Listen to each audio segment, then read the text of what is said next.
দেশের সুরক্ষা করে আমাদের আর্মিরা।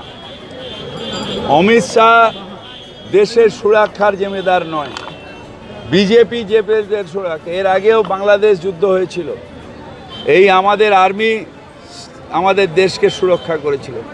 চাইনিজ অ্যাগ্রেশন হয়েছিল, মোদি ভাই তখন জন্মায়নি, দেশের আর্মি তখন সুরক্ষা করেছিল।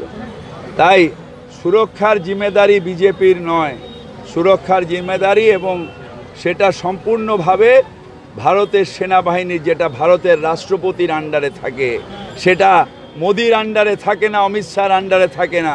তাই যারা সেইটাকে নিয়ে আজকে ইস্তেহার করে, যারা সেটাকে নিয়ে আজকে রাজনীতি করে, তারা দেশের সেনাবাহিনীকে অপমান করে, দেশকে অপমান করে।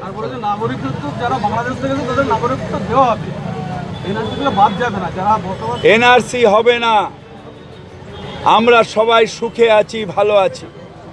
অ্যাকর্ড হয়েছিল, তাও সুপ্রিম কোর্টের শেডে আসামের 40 লক্ষ বাঙালিকে অনিশ্চয়তার মধ্যে ফেলে রেখে দিয়েছে, আত্মহত্যা করেছে, 5টা বাঙালিকে খুন করেছে, কাউকে অ্যারেস্ট হয়নি। আর এখানে যদি আবার অমিত শাহরা তাই করতে আসে, বাংলার মানুষ আর গুজরাটে ফেরত যাবে না, অমৃতসরের ঠ্যাং ভেঙে দেবে।